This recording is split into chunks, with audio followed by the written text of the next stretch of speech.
আজ শেয়ার করব ডিম ও মসুর ডালের দারুণ একটা রেসিপি। খেতে ভীষণ টেস্ট হয়। আপনারা সেহরিতে এই রেসিপিটা রান্না করে খেয়ে দেখতে পারেন।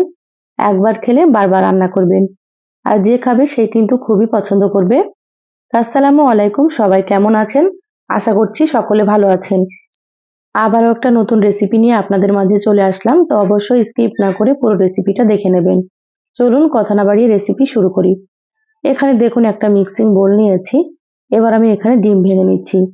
তো এখানে আমি একে একে 4টে ডিম ভেঙে নেব। আমি এখানে 4টে ডিম দিয়ে রেসিপিটা করব। আপনারা আপনাদের প্রয়োজন মতো নিয়ে নেবেন।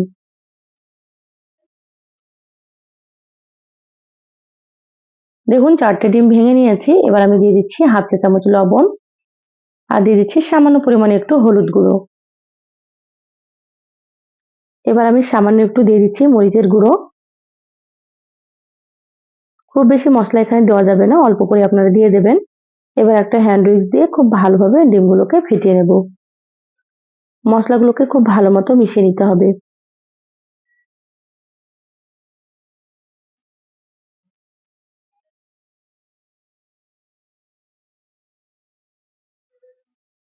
দেখুন খুব ভালোভাবে মিশিয়ে নিয়েছি, মেশানো হয়ে গিয়েছে। এবার এখানে দেখুন আমি 100 গ্রামের থেকে একটু কম মসুর ডাল নিয়েছি। তো ডালটা আমি এখানে আমার পরিমাণ মতো নিয়ে নিয়েছি, আপনারা আপনাদের পরিমাণ মতো নিয়ে নেবেন। সবগুলোকে সাইডে রেখে দিলাম। এবার গ্যাস অন করে কড়াই দিয়ে দিলাম। কড়াই দিয়ে দিলাম 1 টেবিল চামচ মতো সর্ষের তেল। তেলটা ভালোভাবে গরম করে নিয়েছি। এবার দিয়ে দিচ্ছি এখানে একটা মিডিয়াম সাইজের পেঁয়াজ কুচি। এবার নেড়েচেড়ে পেঁয়াজগুলোকে হালকা একটু ভেজে নেব। তেল আবারও একটু লাগবে, সেজন্য প্রথমে অল্প করে আপনারা তেলটা দিয়ে দেবেন। এখানে চাইলে আপনারা কিন্তু সর্ষের তেলের পরিবর্তে সয়াবিন তেল দিয়েও রান্না করতে পারেন। দেখুন পেঁয়াজগুলো হালকা ভেজে নিলাম, খুব বেশি কিন্তু ভাজা যাবে না পেঁয়াজগুলোকে। এবার আমি এখানে দিয়ে দিচ্ছি বড় সাইজের একটা টমেটো কুচি। টমেটো দিলে খেতে ভালো লাগে। এবার দিয়ে দিচ্ছি এখানে মসুর ডাল। তো মসুর ডালগুলো আমি কয়েকবার পানি পাল্টে খুব ভালোভাবে ধুয়ে নিয়েছি। সম্পূর্ণ ডালগুলো দিয়ে দিলাম। এবার দিয়ে দিচ্ছি হাফ চা চামচ আদা বাটা আর দিয়ে দিচ্ছি হাফ চা চামচ মতো রসুন বাটা। এখানে দিয়ে দিচ্ছি দুটো কাঁচামরিচ। তো ঝাল বুঝে আপনারা এখানে কাঁচামরিচ দিয়ে দেবেন, আপনারা যেমন ঝাল খেতে পছন্দ করেন। এবার একসাথে সবগুলোকে নেড়েচেড়ে খুব ভালোভাবে মিশিয়ে নিচ্ছি। এই পর্যায়ে আমি গ্যাসের আঁচটা মিডিয়ামে রেখেছি। মিডিয়ামে রেখে খুব ভালোভাবে মিশিয়ে নিলাম। এবার দিয়ে দিচ্ছি স্বাদ মতো লবণ। তো এখানে আমি হাফ চা চামচ মতো লবণ দিয়ে দিলাম। দিয়ে দিচ্ছি হাফ চা চামচ হলুদ গুঁড়ো।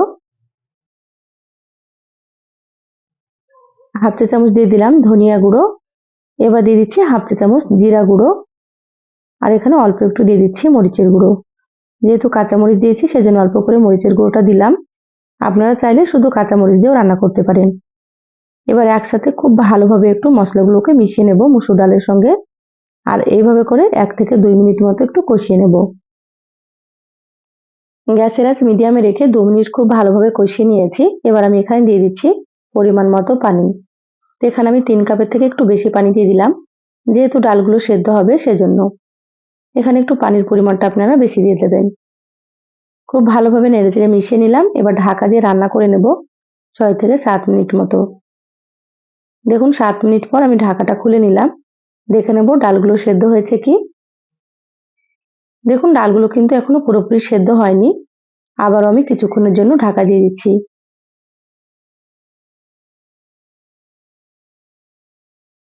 আবারও 7 থেকে 8 মিনিট মতো রান্না করে নিলাম মিডিয়াম আঁচে। ডালগুলো খুব সুন্দর মতো দেখুন সেদ্ধ হয়ে গিয়েছে। এইভাবে খুব ভালোভাবে ডালগুলোকে একটু সেদ্ধ করে নিতে হবে। দেখুন পানিটাও কিন্তু অনেকটাই কমে গিয়েছে। এবার একটা চামচ দিয়ে এভাবে করে একটু টমেটো আর ডালগুলোকে হালকা ম্যাশ করে নেব। এভাবে ম্যাশ করে নিলে কিন্তু খেতে আরো বেশি ভালো লাগবে। তো যারা ভিডিওটি ইউটিউব চ্যানেল থেকে নতুন দেখছেন, প্লিজ চ্যানেলটা সাবস্ক্রাইব করে চ্যানেলের সাথেই থাকবেন। যারা ফেসবুক পেজ থেকে ভিডিওটি দেখছেন, একটা লাইক দিয়ে পেজটা ফলো করে রাখবেন। তাতে করে আমি যখনই ভিডিও আপলোড করব, আপনারা সবার প্রথমে নোটিফিকেশন পেয়ে যাবেন। সময় সুযোগ বুঝে ভিডিওটা আপনারা দেখে নিতে পারবেন। ডালগুলো খুব ভালোভাবে একটু ম্যাশ করে নিলাম। দেখুন ডালটা কিন্তু অনেকটাই ঘন হয়ে গিয়েছিল, সেজন্য এখানে আরো একটু আমি পানি দিয়ে দিলাম। এভাবে হালকা একটু পাতলা করে নিতে হবে। এবার গ্যাসের আঁচ একেবারে লোতে রেখে 5 মিনিট ঢাকা দিয়ে দেব। এবার দেখুন অন্য চুলাতে একটা ফ্রাই প্যান দিয়ে দিলাম। ফ্রাই প্যানে দিয়ে দিলাম 1 চামচ মতো সর্ষের তেল।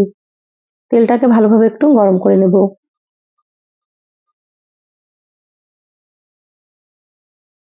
দেখুন তেল গরম হয়ে গিয়েছে, এবার আমি গোলানো ডিমগুলো দিয়ে দিচ্ছি।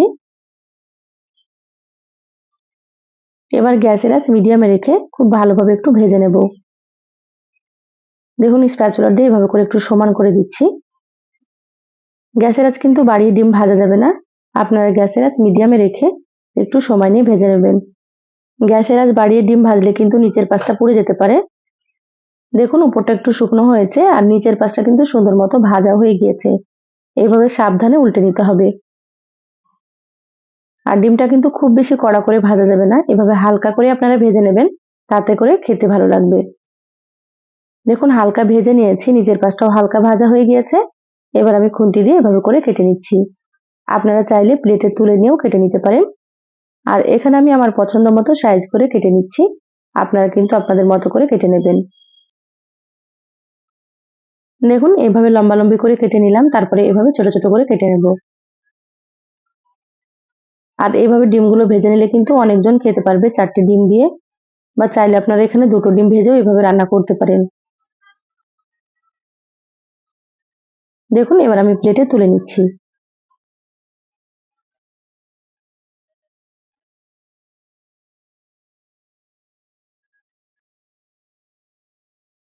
সম্পূর্ণ ডিমগুলো প্লেটে তুলে নিলাম, এবার কড়াইয়ের ঢাকনাটা খুলে নিচ্ছি। খুব ভালোভাবে একটু নেড়েচেড়ে নেব। এবার আমি এখানে ভেজে রাখা ডিমগুলো দিয়ে দিচ্ছি। দেখুন সম্পূর্ণ ডিমগুলো দিয়ে দিলাম, আবারও খুব ভালোভাবে নেড়েচেড়ে নিচ্ছি। এই পর্যায়ে কিন্তু গ্যাসের আঁচটা মিডিয়ামে রেখেছি। এবার 1 থেকে 2 মিনিটের জন্য ঢাকা দিয়ে দেব। এবার এখানে দেখুন ফ্রাই প্যানে দিয়ে দিচ্ছি আবারও 1 টেবিল চামচ মতো সরষের তেল, দিয়ে দিচ্ছি একটা শুকনো মরিচ, হাফ চা চামচ দিয়ে দিচ্ছি গোটা জিরা। এবার জিরা শুকনো মরিচটাকে একটু লালচে করে ভেজে নিতে হবে। গ্যাসের আঁচ মিডিয়ামে রেখে নেড়েচেড়ে ভেজে নিচ্ছি। জিরাগুলো ভাজা হয়ে গিয়েছে, এবার আমি এখানে দিয়ে দিচ্ছি পেঁয়াজ কুচি। এখানে আমি অল্প একটু দিয়ে দিলাম পেঁয়াজ কুচি। এবার নেড়েচেড়ে খুব ভালোভাবে পেঁয়াজটাকে ভেজে নিতে হবে, একেবারে লালচে করে ভেজে নেব।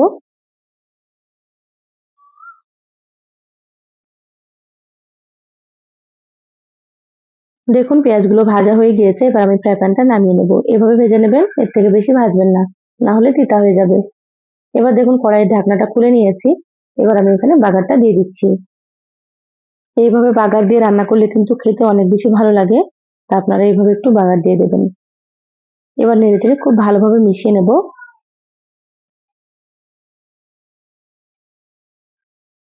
দেখুন খুব ভালোভাবে নেড়েচেড়ে মিশিয়ে নিয়েছি। এবার আমি এখানে দিয়ে দিচ্ছি অল্প একটু ভাজা জিরা গুঁড়ো। এবার ভাজা জিরার গুঁড়োটাকেও মিশিয়ে নিতে হবে। বাগার দেওয়ার পরে কিন্তু খুব বেশিক্ষণ রান্না করার দরকার নেই, সবকিছু নেড়েচেড়ে মিশিয়ে নেবেন, তাহলে কিন্তু হয়ে যাবে। দেখুন জিরার গুঁড়োটাকেও মিশিয়ে নিয়েছি, রান্না হয়ে গিয়েছে। এবার আমি গ্যাস বন্ধ করে দিচ্ছি, ঢাকা দিয়ে 5 থেকে 6 মিনিট রেখে দেবো, তারপরেই আপনাদেরকে আমি দেখাচ্ছি। দেখুন 6 মিনিট পর বলে ঢেলে নিয়েছি। মাশাআল্লাহ দেখুন কতটা সুন্দর হয়েছে। এইভাবে একবার মসুর ডাল রান্না করে খেয়ে দেখবেন ডিম দিয়ে, যে খাবে সেই কিন্তু খুবই পছন্দ করবে।